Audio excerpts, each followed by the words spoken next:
Le président du Botswana, Duma Boko, a défendu le projet de transfert d'eau entre le Lesotho et le Botswana en soulignant qu'il sera strictement encadré par le droit international sur les cours d'eau transfrontaliers ainsi que par des études environnementales et sociales approfondies. Le chef de l'État a par ailleurs insisté sur le renforcement de la coopération avec le Lesotho, en particulier dans les domaines de l'éducation, du partage de compétences et du développement régional. Le projet dénommé Lisabo est un grand transfert d'eau d'environ 700 km entre le Lesotho, l'Afrique du Sud et le Botswana. Il doit acheminer plus de 150 millions de mètres cubes d'eau par an et aussi aider l'agriculture et produire de l'hydroélectricité.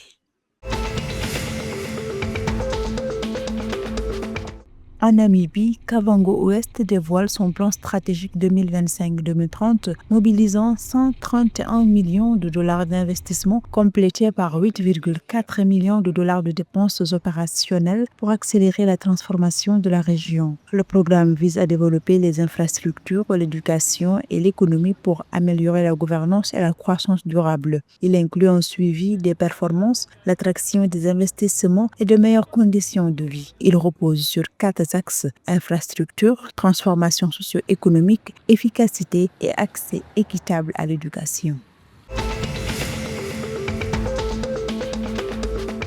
En Zambie, l'inflation annuelle s'est légèrement contractée pour atteindre 6,5% en juin contre 6,6% le mois précédent d'après les chiffres officiels. Cette baisse s'explique par un repli des prix aussi bien alimentaires que non alimentaires. L'inflation alimentaire est passée à 6,7% contre 6,9%, notamment grâce à la diminution des prix des céréales, de l'huile de cuisson et des œufs. De son côté, l'inflation hors produits alimentaires a légèrement baissé à 6%, portée par la baisse des coûts des véhicules, du carburant, du transport aérien et de l'hébergement. Malgré ce léger assouplissement, les ménages continuent de subir la pression élevée des coûts.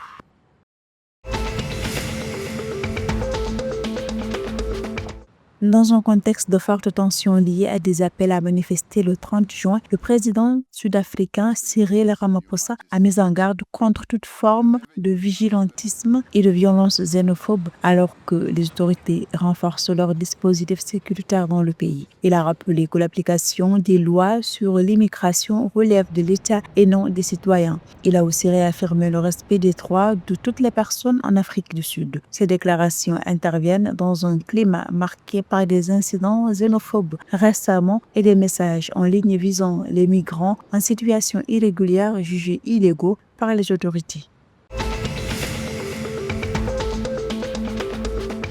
L'équipe nationale masculine de cricket du Zimbabwe, surnommée les Chevrons, a intensifié sa préparation en vue du test match contre le Bangladesh, programmé le 28 juin 2026. Les hôtes entendent s'appuyer sur la dynamique positive de leur récente victoire face à l'Afghanistan en octobre 2025. À l'issue de ce test match, le Zimbabwe disputera des rencontres T20 contre le Bangladesh avant de poursuivre un calendrier international chargé incluant notamment la réception de l'Inde.